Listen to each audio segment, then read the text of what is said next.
unlike other accelerators, Alchemist is a venture-backed accelerator. So our LPs are the VCs in Silicon Valley. We're backed by Khosla Ventures, DFJ, Mayfield, USVP, and corporates like Siemens and GE and Cisco. And we focus just on enterprise startups. So we deal with all the unsexy industrial companies. If you're making money from corporates, home is at Alchemist. And we have a longer program. It's a 6-month program because we focus on enterprise companies. And we're famous for our funding rates. CB Insights did a ranking last year of accelerators by the median funding levels, and Alchemist was blessed to get the #1 spot. Y Combinator was #2. So that's Alchemist in differentiation. Okay. All right. So I'm with 500 Startups. You guys probably have seen some 500 Startups Canada folks and all sorts of stuff in the news and, 500 Startups. In terms of the accelerator, we have an accelerator that is based in San Francisco, and I'm part of that team. We actually have 22 funds around the world. We invest in 55 countries. We take, in addition to local investment, we take about 40 to 50 companies per quarter, best companies from around the world. We bring them to San Francisco for a focused program on growth, sales and revenue acceleration. So we're not an early stage incubator. We're looking for companies that have some initial traction. So, 5, 10,000 in MRR if they're B2C, if they're B2B, a couple of customers, maybe a couple of pilots. They've got those proof points where they've figured out a little bit of the initial fit of what they're trying to do, and we help teach them how to really pour the gas on the sales and marketing side.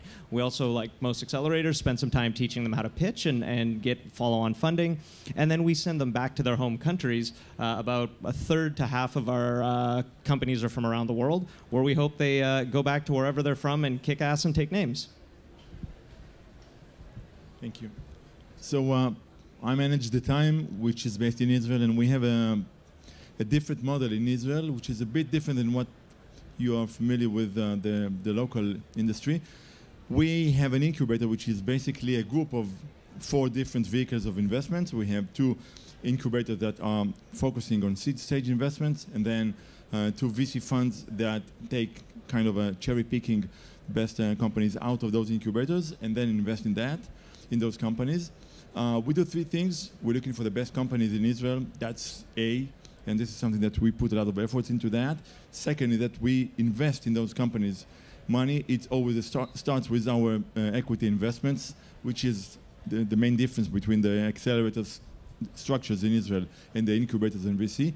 And then we incubate them. We work with those companies for at least a year and a half, somewhere between 18 to 24 months, and we help them grow. So the context is find the best companies, the best entrepreneurs, put money in, grow them, help them grow, and then invest the second, the third rounds with them. And I'm David with Techstars, and we do 3 things. We're talking about accelerators. We run lots of those over the past 10 years. We've had over 100 cohorts of 10 companies now. We run them in 30 different locations all around the world every year. We're also a venture fund. We're deploying our 3rd venture fund now, which is a $150 million fund and fundraising for our 4th. And then we also run Startup Weekend and other startup programs, Startup Week, etc., in approximately 1,000 locations in 120 countries around the world every year. And since we're doing elevator pitches, what's the elevator pitch for elevators? Anybody know? It's the Uber for stairs. All right.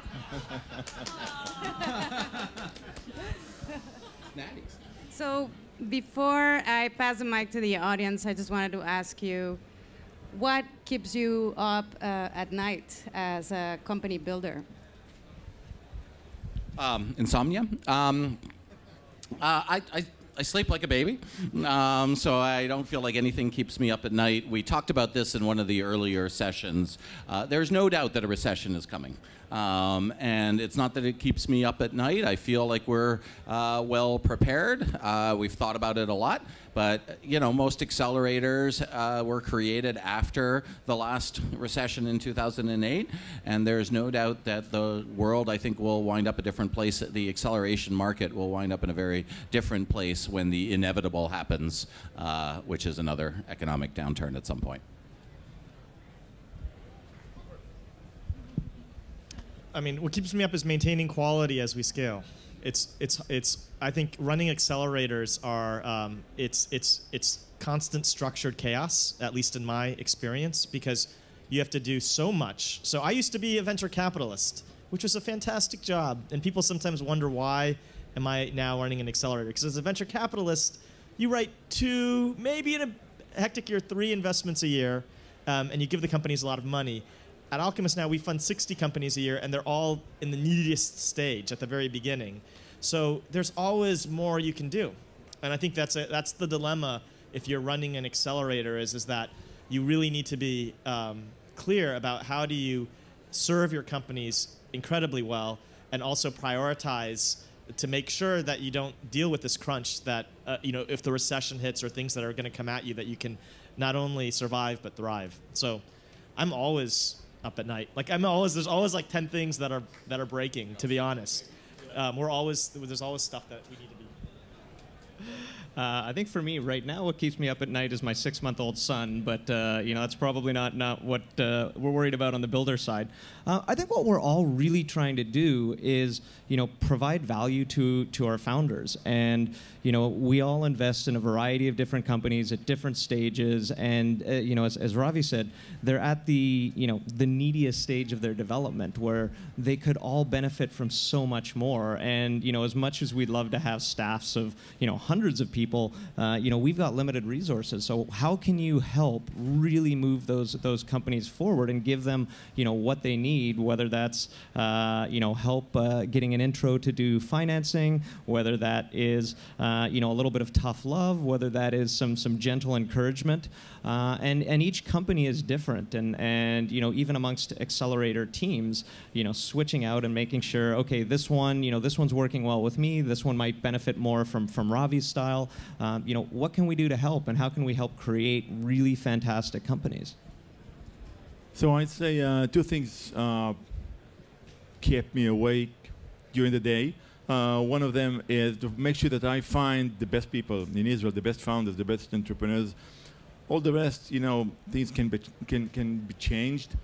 But the main issue that my people are looking for, the guys that work with me on that are looking for the best teams. Best teams is the #1 target that we have for us to find those guys.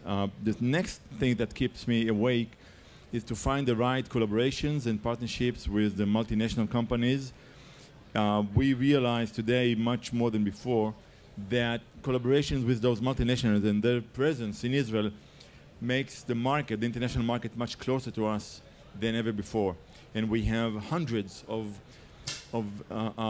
technology centers, R&D centers of the multinational companies in Israel. It makes the world smaller for us and much easier for us to handle, and this is what I'm very much focusing on. Thank you. So, really, back to the audience. Fire away.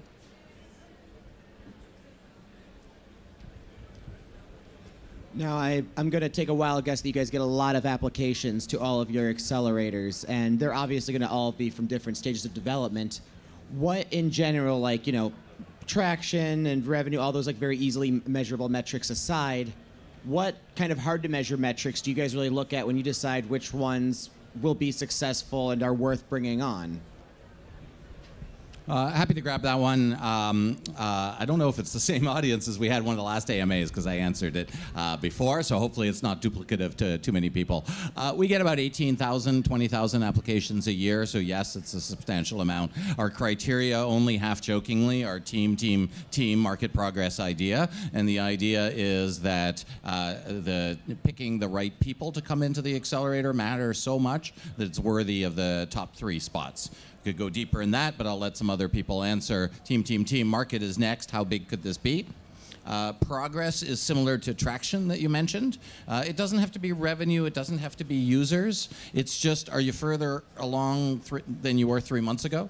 If you went from a website to a non-working prototype, that's good progress. And then ideas sort of deliberately last because it matters, but we want to point out that we aren't solely focused on it. So we're looking at a bit different. I very much agree with that. But in Israel, we're looking for the competitive advantage of the Israeli companies, and it's always technology, not the money. Israeli companies are funded usually something around 60% or 50% lower than the equivalent North American company. So we need some edge, we need some kind of a competitive differentiation, and it's mainly the technology. So we're looking for great teams that have very deep and protected and very innovative technology, and that this technology is the base for valid business model. And those two are connected to each other. So valid business model should be based on very interesting, hard to copy, deep technology, and of course, all managed by a very good team. In our case, agreeing with everything that they said before, because we're a growth accelerator, we have a few more objective requirements. So for example, in general, the accelerator, we're not looking at pre-launch products because our superpower is to help companies learn to really accelerate their sales and marketing growth. So if the product's not on the market, we need companies who have gone through those first couple of steps and they've had their first POC, or they've had a couple of users, got the feedback, and made one or two adjustments, because oftentimes on the product side, those adjustments might take 2 or 3 months. So taking a pre-launch company into 500 startups, if we get some great feedback on day one of the accelerator, they maybe don't have that incorporated till the day they graduate, and that's not ideal. So it's quite common for us to see companies and say, look, we really, really like you guys, but you're too early to take advantage of us, but please stay in touch. Beyond that, on the team, one of the things that we very specifically interview for is coachability. We really want to know that if we bring someone in and we surround them with all of these different mentors and advisors and POCs and all these sorts of things, that they're really looking to learn and will get the most out of it. We definitely want folks who've got a certain amount of confidence and believe they can execute, but we also want to make sure that if they come into the program and we pour all of our time and energy in TLC, that they'll be able to take advantage of that and really move the company forward. We also are in the team school, so team is by far the most important criteria. Traction, we don't care if you have traction. In fact, I think what we really value, even you have to start to double click on what exactly do you look for now on team, and we look at team and market, and we're really actually now indexing for novelty, things that are unintuitive and different, but could be really, really big markets. We love. So we don't admit non-technical teams. All of our teams are technical. And the ideal team is one where we have 2 technical founders flanking a business executioner, all things being equal. But ultimately, when we're looking at the teams, we find that there's actually very little correlation with how intelligent you are and how effective you'll be. What's more important is doing something that's boldly different, that you're mission-driven against, and being relentless in that pursuit. So we're looking for teams that can simultaneously articulate a big vision that they can use as their currency to sell VCs and customers, even if the product's not there, and they know the next 3 things they need to get done. And it's very rare to find that distilled into one individual. But if you find that, we find that that actually is really more of a differentiation than necessarily, having graduated top honors from Harvard or whatever, or the University of Toronto or wherever. Any other questions?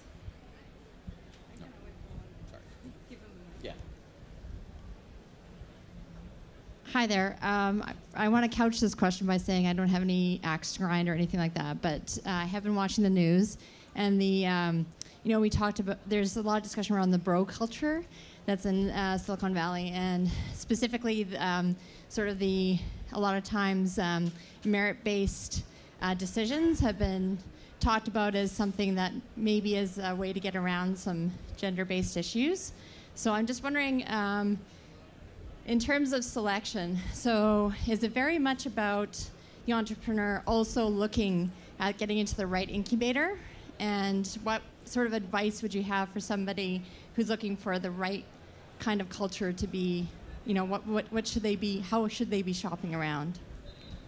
Yeah, I mean, it's a very important question, and I think we all recognize that all of the participants in our accelerators, in IT, in startups, in the VC environment have far too many white males. And I think there's a few elements to to answering that question. One is to make sure that in the selection process that we remove any unconscious bias.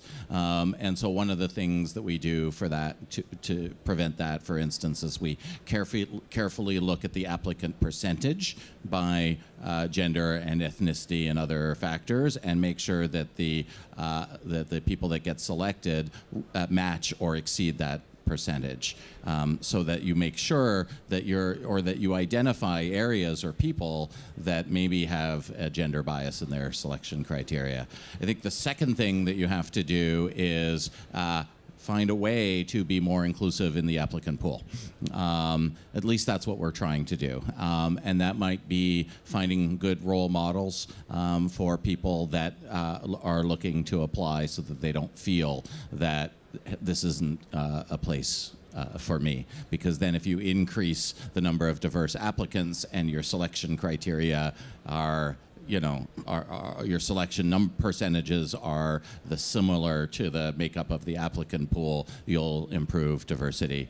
And then the third thing, and you're referring to some of the news stories recently, is just to do a really good job of making sure that bad actors are kicked out of the system or dealt with appropriately. At least on our part, we're trying really hard. We've written a code of conduct. We have provided mechanisms for reporting bad behavior, and we've committed to an executive level investigation, with counsel for any reported incidents, so that we can, look, it's a big network, right? We have almost 10,000 people in our network, so you can't always guarantee that everybody's going to behave well, but you need to make sure that if they don't, that you take appropriate action immediately. So that's our approach. And I guess I'll take this, since I'm probably under the microscope as being from 500 startups. I think this is a really, really important time. There's no denying that there are issues, particularly in the Silicon Valley, with as you said, bro culture. And for us, for me personally, as a member of 500 startups, it's a time to really look in the mirror and say, are we doing everything that we can? We're a firm that globally believes that we've done a lot in terms of investing in female founders, minority founders, LGBTQ, and gender non-conforming founders. And so, the mission of what we do globally, as I said, we've got funds in 22 countries. We're 150 people all around the world. And we're facing something of a crisis, and the founder of our firm has turned out to be a bad actor. And that's asking a lot of questions, and we're really going through a process right now internally of, how can we grow? How can we be part of the solution? How can we work with the industry, men, women, others, to really, make some positive change and, move the needle in something that I think nobody in the Valley can deny is a serious problem. I would say some people say that the ultimate solution will only come when you have women and people of color in the positions of power. And the beautiful thing about 500 is how quickly they change. So now suddenly the largest accelerator that's women-led is the very accelerator that was sort of the bastard child of the whole industry like a couple weeks ago. And that's the beauty of Silicon Valley is that it changes and technology changes so quickly. And so the thing that I would say is that the bro culture thing is really about access. It's about access to power and things that might feel like it's in an unfair way, where there's systematic bias. And if you're a female founder, the question is, what do you do? And know that there are resources out there that really do want to empower you. And really, we've had 36 female founders, CEOs, and some of our biggest raises have been by female CEOs. And the only difference that I can see, so ultimately it's really sad that we have 4 guys up here, right? Totally. So because I can say anything, and we'll ultimately, the only thing that really will change this is if you see somebody who's a mirror of you up here. And that's really what would create empathy. And so I wish I could bring Danielle, who's the other managing director up here, or any of our female CEOs. But what you'll notice is that the female CEOs that we see that succeed, they claim it. Like, men just claim it. They'll go in and they'll do a pitch and they'll assert things that might not necessarily be totally factual and backed up, and they'll just claim it. And women just need, if you just are able, can claim it more, that is sort of the one nuanced distinction that I see And there is reward for that. So we just had launched Darkly, one of our companies that's led by Edith, a female CEO. She just raised $9 million from DFJ, from Josh Stein. And I think it's Josh's first female CEO that he's backed. And but she did it because she had to pitch like 50 VCs to get to that $9 million check. So, sorry, it's a longer story. But yeah. Uri, I guess it's your turn. But the one thing I want to make sure that I add too is it's a difficult process, I think, for all of us. And I want to just be careful to say that it should be a conversation and that we should all be humble enough to recognize that we don't have all of the answers, and we should be open to ideas and discussions on what we could all do better. Just so you know, there's actually some accelerators out there that are for female founders. There's one called Fierce Founders in Kitchener-Waterloo. You can come see me. I can give you more information about that and other programs that are now been popping up all over Canada. I'll be happy to help.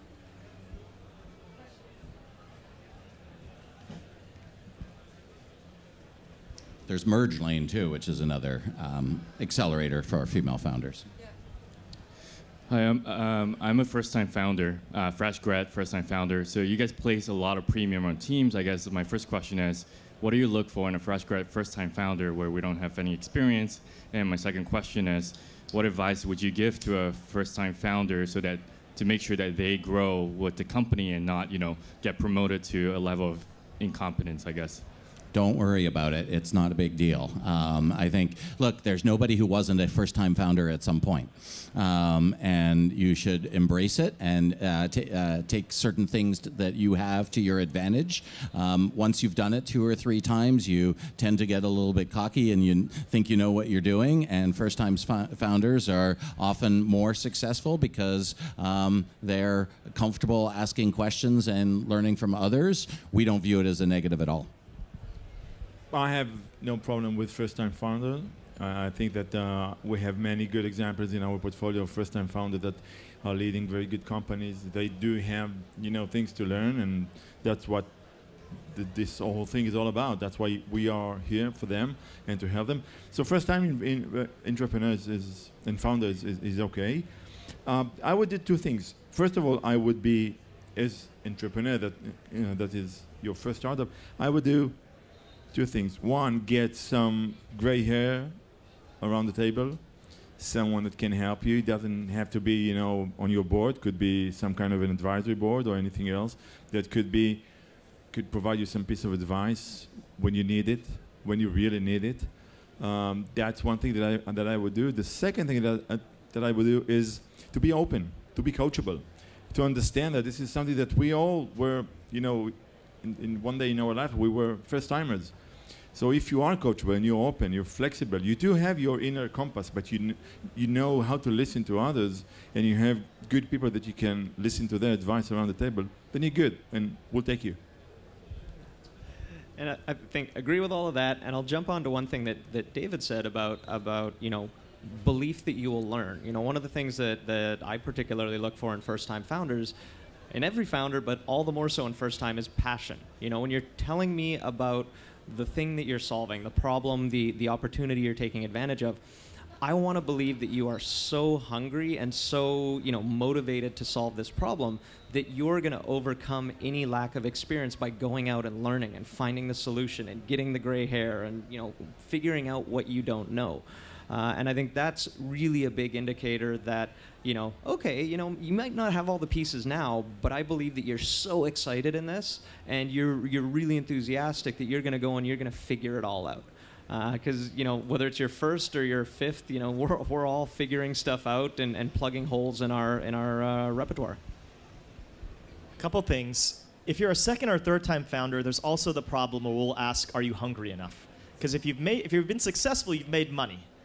And then the question is this person really, are they dedicated? So any situation, there's a downside. So just focus on the asset. Don't turn anything that you think is a liability, don't focus on the downside, just focus on the opportunity. The second thing is don't identify yourself as a founder. We don't like to fund founders. So we don't like people that are being entrepreneurs because of the lifestyle of being a founder. We want to fund missionaries, people where you couldn't just be a generic founder, You have to do this business that you're doing now because you are singularly identified with the mission of that business. And so present yourself as that. Does that make sense? And then it doesn't matter, if you're a first-time founder. You're just going to get this thing done, whether I fund you or not, because you're so passionate about that mission. And then the third thing is that I will judge you based on the people that you attract around you. So hire people that are better than you, and surround yourself with people that are better than you, and it will reflect positively on you. So don't get into the fear situation of worrying about needing to hire people that you can control or that will listen to you. Go outside of your comfort zone. Hire people that you're too scared to ask to join you. That's a sign that they're of the caliber that you should approach them. So Willie G.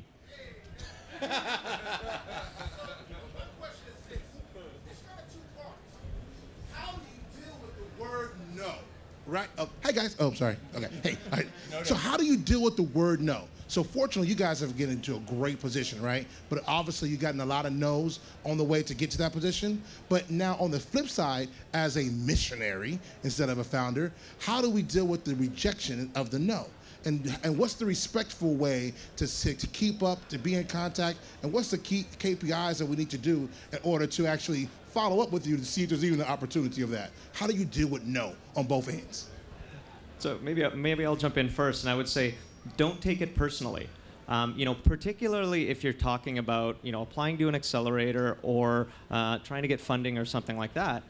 Understand that every VC fund or angel investor has certain structural things. They have reasons for investing or accepting companies, and oftentimes ask for that feedback, right? So if you get a no, hopefully it'll be from someone who's willing to say, look, this is the reason why. In the case of 500 startups, probably 30 to 40% of the companies who come into our accelerator have heard no from us before, and it was, no, you're not there. We need you to be at this stage to take advantage of our program, but we really want you to apply next time. And so we have a significant number of folks who actually reapply. They get to that stage where they're ready for our program and they're in. It could be, we just don't invest in that type of company. It could be, look, we really love your idea, but it's not venture fundable based on the economic model of our fund, or whatever the reason may be. So I'd say ask the questions, learn from it, and if you hear the same reason 4 or 5 times, figure out what you can glean from that. Yeah, let me try the same thing from a different angle. I think the thing that great entrepreneurs have in common is they don't give up, and they don't take no for an answer. But the successful ones don't keep trying the same thing again and again and again, because that's going to result in no, no, no, right? It's Einstein's old thing about insanity. And so I think of it as a brick wall. You hit a brick wall, you ran into the wall, right? Are you going to run into it again, or are you going to find a way to go under it, or around it, or over it, or through it, or figure out some other tool to break through it? And so it's a matter of coming at it from different angles each time if the ones that you're trying aren't working. A couple of things. You're talking about no from investors, is that right? Yeah, but not from customers. But basically, you're pitching a bunch of investors. Yeah. Let me say a couple things. The first thing is, oh well, God, there's a couple things I was going to say that I just blanked. The first thing is that when it comes to investors, I don't think your job is to convince an investor to invest in you. This might sound weird. Your job is to find the investor that's looking for you and doesn't know that you exist, and let them know that you exist. If you find that you're getting into a philosophical debate with an investor, it doesn't matter if the VC is right or not. The VC beats the founder, even if the founder is right. The only thing that beats the VC is a customer. So if you're hitting a wall with VCs and they just say, I don't believe you, it's not about arguing back or convincing that person. It's about one of two things: widening the funnel, expose yourself to more VCs to find the VC that believes in the thesis that you have. And then if you get a no from 12 VCs and they're all saying the same thing, and you still believe in the mission of what you're doing, then you need to get a customer to trump the VC's opinion. The second thing is, don't be scared of the no. Most founders are so phobic of a no that they'll keep VCs in this maybe territory. And you want to push the VCs where a no is far better than a maybe. And if you can drive a VC and not be scared of the no and say, hey, I need an answer by Friday, in a weird way, that will engender a sense of momentum and confidence. And if you have, you just need to widen the funnel. You just need to pitch like 60 investors to get your first $1 million. At least, if you're fundable, our rule of thumb is it takes 60 meetings to close your first $1 million. 60. And if, 60 in Silicon Valley. So if you're less than that, hit 60, and then if you're still getting 60 no's, then you probably, and you still are passionate about your mission, then you need to go prove it with traction and go back to the investors. If you actually pitched a wide group of investor types. So I suggest that you make a deal with yourself and make a decision that whenever you get a no, then make a lesson out of it. Just announce it upon yourself that this was a lesson. And what can I study from this lesson? But then comes the really difficult part. Because you need to look at yourself in the mirror and ask yourself, what is the real reason behind this no? Not what was the reason that that someone gave me during the meeting, or what I think that was the problem. This VC is stupid, and this investor doesn't understand, and this one is too old, this one doesn't understand the market. This is the type of question, the type of answers that we tend to answer ourselves.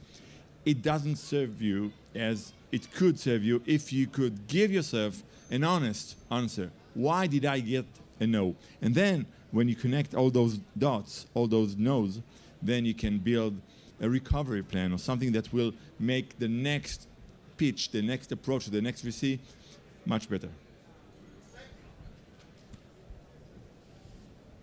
I think Erika's going to...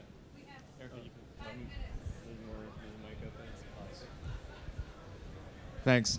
So one of the topics that you hear so much about is product market fit. And it is something that is hard to define, but sometimes it gets said as when it's like a landmine. You step on it and it's explosive and you just cannot stop the company at that point. Oftentimes it's more of a tipping point that you have now found something that you can sell, and you can sell enough to grow fast. So, how do you guys look at that? Almost a tug of war between the need, the imperative for growth, and the endless look for that explosive landmine product market fit. So, for example, we're in a point that we have enough product market fit that we can grow, let's say, 10% month over month. Great, but it's not 40%, or it's not that. Like, do you guys advise to keep looking for a market that, or a product market fit that can be that explosive that you just cannot stop growing, or focus on something that's working? What's that balance? Does that make sense? Yeah, it's a great question. It's a classic great question. Should I go first? Okay. I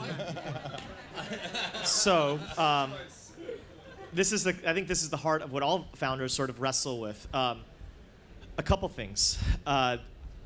For us, it's like Hogwarts when you enter into Alchemist, where you get sorted, okay? And we believe there's sort of you can be in the sell or die camp, which you're focusing on monetization, the grow or die camp, where you're focusing on growth, or the engage or die camp, where you're focusing on engagement, okay? But we don't think you can do one of the three, but not all three. You can optimize in the beginning stages for growth, monetization, or engagement in general. And part of the thing is just thinking very thoughtfully about your market. One of the ultimate takeaway answer, we have a whole accelerator on this, but the ultimate takeaway answer for how you have product market fit, of course, there's certain metrics that you can give you, and I can give you comps. This is how Slack grew. This is how, all these other comps that I can give you. But ultimately, you have product market fit if people tell other people about your product. So if you're in a situation where it's not a nice-to-have product, but it's a must-have product, where people are telling other people about it, you've landed something cool. Then the question becomes, how do you attack that market? And one of the core questions to ask yourself is, are you selling a product or a platform? And the difference between that is there value beyond the single utility transaction when you're initially selling the product to that customer? So when you're having a user, is there value to that user beyond just the product purchase? Is there strategic value beyond that? In other words, is there a network effect where as you scale the product with growth, that first user gets more utility out of the product through growth? If there's not virality or an inherent network effect embedded in the product, I think it's very difficult to optimize for grow or die. And I would probably really focus on monetize or die or engage or die. So I can go in depth, in detail, but my quick answers are people telling other people about the product? And then if you have to focus on growth or monetization, is there a network effect? Is there a non-linearity that comes out to play where the value is increasing beyond the users, or an argument that we're making about a Trojan horse strategy? I think that that there's no recipe for that. To be honest, there's no one recipe, and each company has different approach that they need to take. But basically, you have two targets in your life today, if I understand correctly. I assume that you are somewhere in the seed or A rounds, seeking the seed or the A rounds. So you have two targets in life. One is where you want to be in like 24 months, and you're going there. This is kind of your star that you are going to this direction. And the second target is to get funded in like 12 months or 18 months or whenever your money runs out.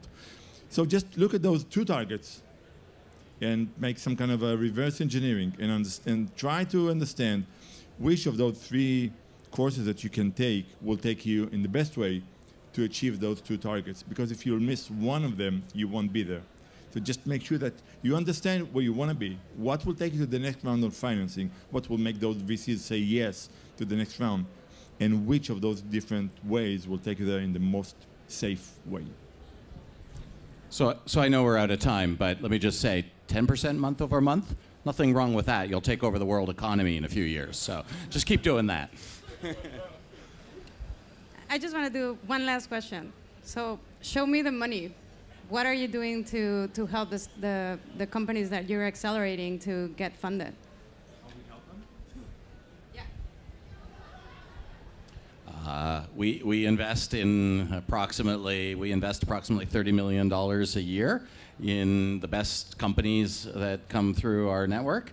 And we encourage everybody to come and apply. If you don't get in right away, as we were talking about earlier, that's okay. You don't have to take no for an answer. You can come back. We also have great success of companies coming back a second, third, fourth, or sixth time even, and then getting in. We don't have unlimited resources. We wish we could fund all of the fantastic startups that we come into contact with, but we're just doing the best that we can. I think there was a good talk yesterday in the Accelerator Fest from the folks at BetaKit who looked at what matters to founders, and one of the things that they talked about was the wide disparity in fundability from an accelerator. So which accelerators are actually leading to downstream capital?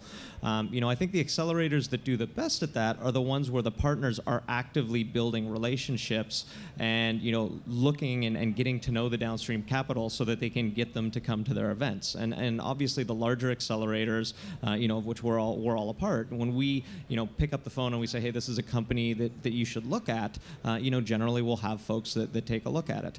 I think beyond that, it's the ability to execute, right? So, if you have the opportunity to go into an accelerator and you have 3 months, 4 months, 6 months, depending on the program, the degree to which you succeed in achieving whatever goals you have going into that accelerator, when you're trying to pitch down the road, they're going to really look at that and say, okay, this is an indicator of how you did. Think of it like, you're going to school, you take a class, what grade did you get going into that class? So, for example, at 500 Startups, because we're a growth accelerator, the companies that do the best at fundraising are the ones who can say, this is where we were when we came into 500 Startups, this is the one where we were afterwards, right? The companies that really struggle are the ones who came in and they go, and they really took no advantage of the sales and marketing, right? And other accelerators at other stages are going to have different things that they're good at. So, did you take advantage of that opportunity?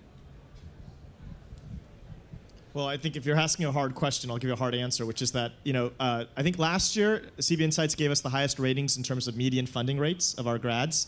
And I think the reason why is because we have the highest ratio of, at our demo day, we cap the size of our class, and it's the highest ratio of VCs that come to our demo day to founders of we think of any program. And if you're in the enterprise space, if you're monetizing from enterprises, we think we have the lockup on the mafia of the money in Silicon Valley. And it really is a mafia where it's like a couple people that control like a huge percentage of the capital that goes in. And so it's really getting access to those people, unfortunately, and it's getting access to just getting eyeballs on your company. And so that's unfortunate that it's not right now a total meritocracy, but there is that's probably the quickest way that we can answer that question. So the KPI-based answer to that is that we were very lucky to be awarded 3 times as the best incubator or seed stage investor in Israel.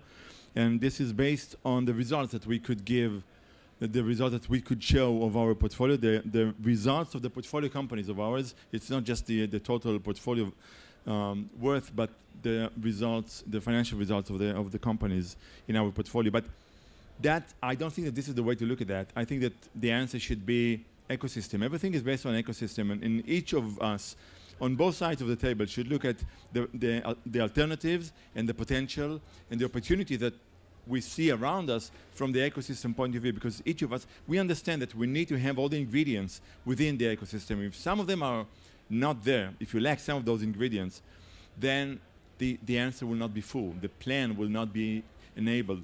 The way to get there will be much more difficult. So look at things. And by the way, this is pretty much the answer to any question that you may be asking yourself. The answer is always build an ecosystem. We're going to have to end there. Is my mic on? Hello, hello. Is this on? Yeah. Can we have a huge round of applause for our awesome panel?